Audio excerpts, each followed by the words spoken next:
Plus two political science Christmas പരീക്ഷയ്ക്ക് വേണ്ടിയിട്ട് important ആയിട്ട് പഠിക്കേണ്ട എല്ലാ എസ് ചോദ്യങ്ങളുമാണ് നമ്മളിവിടെ പറയാൻ വേണ്ടിയിട്ട് പോകുന്നത്.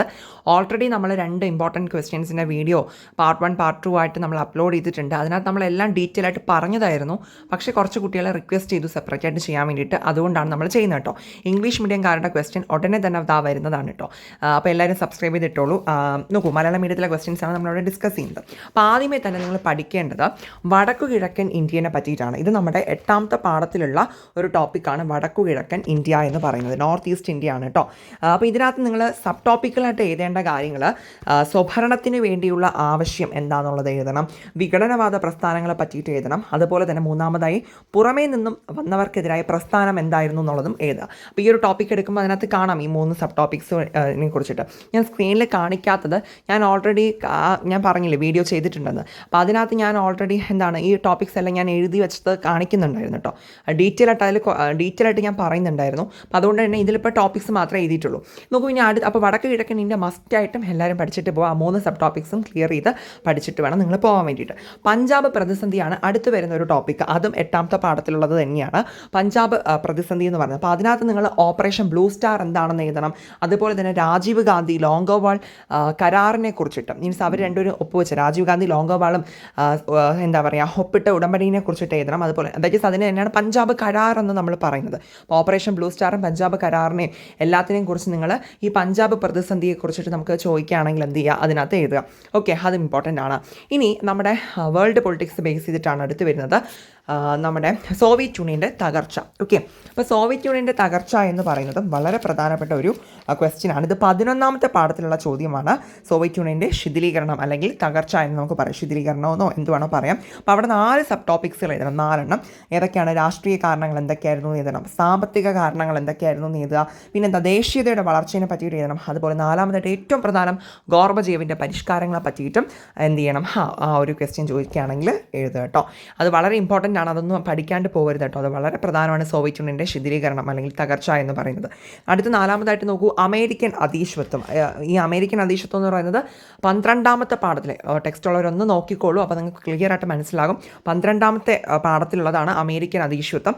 അവിടെ നിങ്ങൾ അമേരിക്കയുടെ മാരക ശക്തി എന്താണ്, മൃദുശക്തി എന്താണ്, ഘടനാപരമായ ശക്തി എന്താണെന്നുള്ളതിനെ ആ 3 സബ് ടോപ്പിക്സ് വെച്ചിട്ട് വേണം അവിടെ ആൻസർ ചെയ്താൽ വേണ്ടിയിട്ട്. ക്ലിയർ ആണല്ലോ. ഇനി നോക്കൂ, അടുത്ത നമ്മുടെ 13ാമത്തെ പാഠത്തിലോട്ട് വരുമ്പോൾ യൂറോപ്യൻ യൂണിയൻ ആദ്യമേ പഠിക്കുന്നതാണ്. അപ്പോൾ യൂറോപ്യൻ യൂണിയനെ പറ്റിയിട്ട് എഴുതാൻ എസ്ഐക്ക് ചോദിക്കാറുണ്ട്. അപ്പോൾ യൂറോപ്യൻ യൂണിയൻ എഴുതുമ്പോൾ ആദ്യം യൂറോപ്യൻ യൂണിയൻ 1992 ഫോം ചെയ്തത്. പക്ഷേ ഈ 1992 വരുന്നതിന് മുന്നോടിയായിട്ട് പല സംഘടനകളും രൂപീകരിച്ചിട്ടുണ്ടായിരുന്നു. യൂറോപ്യൻ യൂണിയന് പിന്നിലായിട്ട് പല സംഘടനകളും ഉണ്ടായിരുന്നു. ഓക്കെ, പല ഓർഗനൈസേഷൻസ് ഉണ്ടായിരുന്നു. അപ്പോൾ അതൊക്കെ ഏതാണെന്നുള്ളതൊക്കെ ഒന്ന് നോക്കിയിട്ട് വരിക. അതുകൂടി നോക്കി അതിൽ വേണം എഴുതി തുടങ്ങാൻ വേണ്ടിയിട്ട്. പിന്നെ അടുത്ത് എഴുതേണ്ട ഒരു കാര്യമാണ്, യൂറോപ്യൻ യൂണിയനൊക്കെ ഫോം ചെയ്തു. അതിനുശേഷം യൂറോപ്യൻ യൂണിയൻ്റെ പ്രത്യേകതകൾ എന്തൊക്കെയാണ്? അതൊരു വലിയ സൈനിക ശക്തിയായിരുന്നു. പിന്നെ എന്താ, സാമ്പത്തിക ഒരു ശക്തിയാണ് എന്നൊക്കെ പറഞ്ഞ് അതിൻ്റെ പെക്യൂരിയാരിറ്റീസൊക്കെ പറയുന്നുണ്ട്, അതിൻ്റെ സവിശേഷതകളൊക്കെ പറയുന്നുണ്ട്. സോ അതെല്ലാം നിങ്ങൾ മെൻഷൻ ചെയ്ത് വേണം യൂറോപ്യൻ യൂണിയൻ എസ്ഐക്ക് ചോദിക്കുകയാണെങ്കിൽ എഴുതാൻ വേണ്ടിയിട്ട് കേട്ടോ. പിന്നെ അടുത്ത് വരുന്നതാണ് ചൈനീസ് സമ്പദ് വ്യവസ്ഥയുടെ തകർച്ച. അതും നമ്മുടെ 13ാമത്തെ പാഠത്തിൽ വരുന്നതാണ്. ലാസ്റ്റിലോട്ട് വരുന്ന ഒരു ടോപ്പിക്കാണ് ചൈനീസ് സമ്പദ് വ്യവസ്ഥയുടെ വളർച്ച. ഞാൻ തകർച്ച എന്നാണ് നേരത്തെ പറഞ്ഞത്, അല്ല കേട്ടോ, വളർച്ചയാണ്. ചൈനീസ് സമ്പദ് വ്യവസ്ഥയുടെ വളർച്ചയാണ് കേട്ടോ, വളർച്ച. ഓക്കെ, അതായത് ഇവിടെ നമ്മൾ പറയേണ്ടത് നമ്മുടെ ഡെങ് സിയാവോപിങ് കൊണ്ടുവന്ന തുറന്ന വാതിൽ നയത്തെ പറ്റിയിട്ട് പറയണം. ഓപ്പൺ ഡോർ പോളിസി എന്ന് പറയും. തുറന്ന വാതിൽ നയം. ഏതാണ് തുറന്ന വാതിൽ നയം? അതാണ് മെയിനായിട്ട് പറയേണ്ടത്. അപ്പോൾ അതിനെക്കുറിച്ചും കാര്യങ്ങളെല്ലാം എസ്ഐക്ക് വേണ്ടിയിട്ട് പഠിച്ചിട്ട് പോകണേ. ചൈനീസ് സമ്പദ് വ്യവസ്ഥയുടെ വളർച്ചയാണ് കേട്ടോ. ഇനി നോക്കൂ, അടുത്ത് ഇന്ത്യ ചൈന ബന്ധം എന്താണെന്നുള്ളത്. അത് ഈ 13ാമത്തെ പാഠത്തിൽ തന്നെ ഏറ്റവും ലാസ്റ്റ് ടോപ്പിക്കാണ് ഇന്ത്യ ചൈന ബന്ധം എന്നുള്ളത്. അപ്പോൾ അതിനകത്ത് നമ്മുടെ 1962 യുദ്ധത്തെ പറ്റിയിട്ടും പിന്നെ അവസാനം നമ്മുടെ രാജീവ് ഗാന്ധി ചൈന വിസിറ്റ് ചെയ്ത കാര്യങ്ങൾ ഉൾപ്പെടെയുള്ള കാര്യങ്ങളൊക്കെ പറയുന്നുണ്ട്. അതൊന്ന് നോക്കിയിട്ട് പോവുക. ഇന്ത്യയും ചൈനയും തമ്മിൽ എങ്ങനെയുള്ള ബന്ധമാണെന്നാണ് ചോദിക്കുന്നത്. അത്രയേ ഉള്ളൂ. ഇനി നിങ്ങൾ 14ാമത്തെ പാഠത്തിൽ നിന്ന് പഠിക്കേണ്ടതാണ് നമ്മുടെ ഇന്ത്യയും അയൽ രാജ്യങ്ങളും തമ്മിലുള്ള ബന്ധത്തെ പറ്റിയിട്ട്. ദക്ഷിണേന്ത്യയിലെ രാജ്യങ്ങളുമായിട്ടുള്ള ഇന്ത്യക്കുള്ള ബന്ധത്തെ പറ്റിയിട്ടാണ്. നമുക്കറിയാം ദക്ഷിണേന്ത്യ എന്ന് പറയുന്നത് അല്ലെങ്കിൽ സൗത്ത് ഏഷ്യ. ദക്ഷിണേന്ത്യ എന്ന് പറയുമ്പോൾ അവിടെ 7 രാജ്യങ്ങളാണുള്ളത്. 7 കൺട്രീസാണ് വരുന്നത്. അതിലൊരു രാജ്യമാണ് നമ്മുടെ ഇന്ത്യ.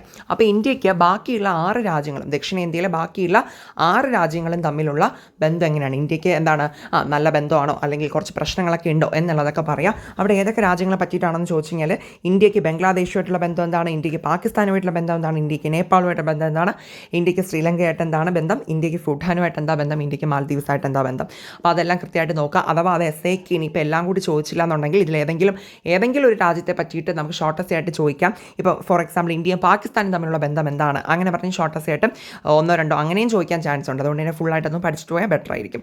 ഇനി നോക്കൂ, നമ്മുടെ 15ാമത്തെ പാഠത്തിൽ UN-ൻ്റെ പരിഷ്കാരങ്ങൾ, നമ്മുടെ ഐക്യരാഷ്ട്ര സംഘടനയുടെ പരിഷ്കാരങ്ങൾ എന്തൊക്കെയായിരുന്നു എന്നുള്ളത് ചോദിക്കാറുണ്ട്. വളരെ പ്രധാനമാണ് അത്, ആ ഒരു എസ്സേ ചോദ്യം. അവിടെ പ്രധാനമായിട്ട് 2 സബ് ടോപ്പിക്സുകളാണ് കവർ ചെയ്ത് എഴുതേണ്ടത്. ഒന്ന് ഘടനകളുടെയും പ്രക്രിയകളുടെയും പരിഷ്കരണം എന്തായിരുന്നു എന്ന് എഴുതണം.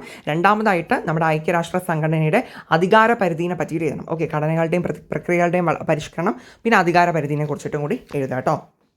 എടാ, ഇനി നിങ്ങൾ എന്താ പറയുക, നിങ്ങൾ സെപ്പറേറ്റ് ആയിട്ട് വീഡിയോ വേണമെന്ന് പറഞ്ഞതല്ലേ കുറച്ച് പേര്. അപ്പോൾ അതുകൊണ്ട് ഞാൻ വിചാരിച്ചു ക്രിസ്മസ് പരീക്ഷയുടെ പോർഷനാണ്. അപ്പോൾ ഓണപ്പരീക്ഷയിൽ നിന്ന് മീൻസ് റിവിഷൻ ക്വസ്റ്റ്യൻസ് ആയിട്ട് ചോദിക്കാൻ ചാൻസ് ഉള്ള ഓണം പോർഷൻസ് എന്നുള്ളതിൽ എന്താ പറയുക എസ്സേ ചോദ്യങ്ങളൊന്ന് എടുത്ത് കാണിച്ചു തരാമെന്ന് വിചാരിച്ചു. സോ നോക്കൂ, ഒന്നാമതായിട്ട് നിങ്ങൾക്ക് എല്ലാവർക്കും അറിയുന്നുണ്ടായിരിക്കും വിഭജനം അല്ലേ. നമ്മുടെ ഇന്ത്യ 2ആയിട്ട് വിഭജിച്ചിട്ട് 1ാമത്തെ പാഠത്തിലെ ക്വസ്റ്റ്യൻ ആണ്.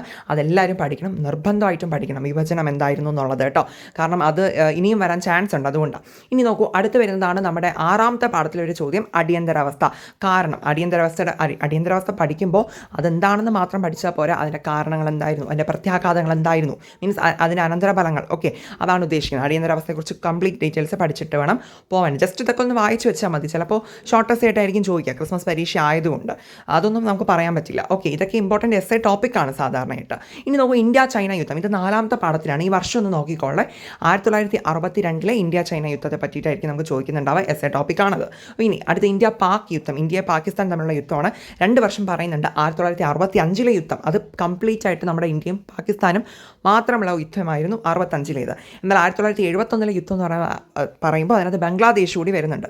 ഓക്കെ, അപ്പോൾ അത് രണ്ടും ഡീറ്റെയിൽ സെപ്പറേറ്റ് ആണ്. അത് രണ്ടും കൃത്യമായിട്ട് നോക്കിയിട്ട് പോകാം. 71 ബംഗ്ലാദേശ് കൂടി ഉൾപ്പെട്ട് വരുന്നത്. ഇനി നർമ്മദ ബച്ചാവോ ആന്തോളൻ എന്ന് പറയുന്നത് നമ്മുടെ 7ാമത്തെ പാഠത്തിലെ ലാസ്റ്റ് ടോപ്പിക്കാണ്. നർമ്മദ ബച്ചാവോ ആന്തോളൻ നമ്മുടെ മേധാ പട്കർ കൊണ്ടുവന്ന സർദാർ സരോവർ പദ്ധതിക്കെതിരായിട്ട്. അപ്പോൾ അതുകൂടി ഒന്ന് നോക്കിയിട്ട് പോകാം കേട്ടോ. അതും എസ്സേ ടോപ്പിക്കാണ്.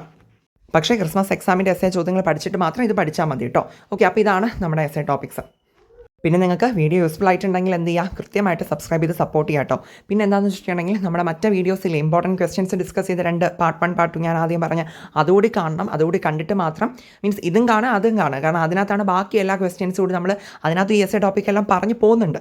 ഓക്കെ, അപ്പോൾ അതിനകത്ത് കുറച്ചുകൂടി ഡീറ്റെയിൽ ആയിട്ട് പറഞ്ഞിട്ടുണ്ട്, അതുകൂടി കാണുക. ഓക്കെ, ഇത് നിങ്ങൾക്ക് സെപ്പറേറ്റ് ആയിട്ട് വേണമെന്ന് പറഞ്ഞുകൊണ്ടാണ് ഇങ്ങനൊരു രീതിയിൽ ഞാൻ ചെയ്തത് കേട്ടോ. ഇതാകുമ്പോൾ നിങ്ങൾക്ക് പെട്ടെന്ന് ഐഡൻറ്റിഫൈ ചെയ്യാൻ പറ്റില്ല എസ്സേ ഏതാണെന്നുള്ളത്. അപ്പോൾ അത്രയേ ഉള്ളൂ. Thank you.